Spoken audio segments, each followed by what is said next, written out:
because it is panel palooza tonight. You can imagine everyone in Australia wants to be on the show, and why wouldn't they be? So I'm very glad that you're all here. Chris, the Teals. Chris Smith. I think the Teals have peaked. I think that most likely case scenario is 2. I'm thinking at one point in the campaign I thought it could be as much as 5. What's your sense about that Teal run? Because obviously, plenty of backers, free pump on the ABC. Well, Goldstein, the Liberal people are expecting Goldstein to go. Mm-hmm.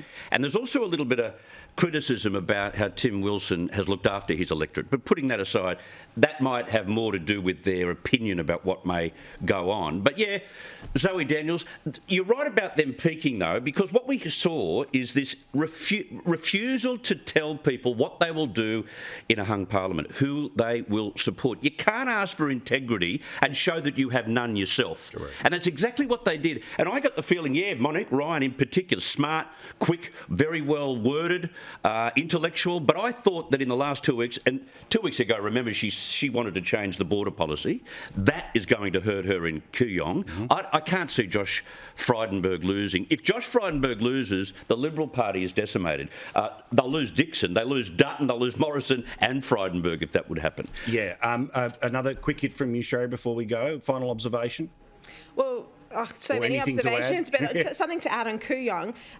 Josh Frydenberg's primary vote needs to be 45 or over to hold on to it because everyone's against him. Everyone will preference against him. Yeah. His primary vote at the moment is about 46, so the sense inside the party is that he'll just limp across the line.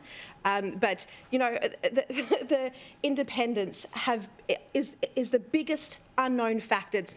It's what makes this election so unpredictable. We don't know where the preferences are going to go, and that's something that might mess with the news poll because they're assuming that most of those preferences would go to Labor. Correct. And we're yet to see how they are pitching to Liberal voters. But if primarily they lose, if they don't pick up any seats, or maybe just North Sydney against Trent Zimmerman, then you'd have to think the movement's over. Well, will they come back again as they did last time? We'll all wait and see.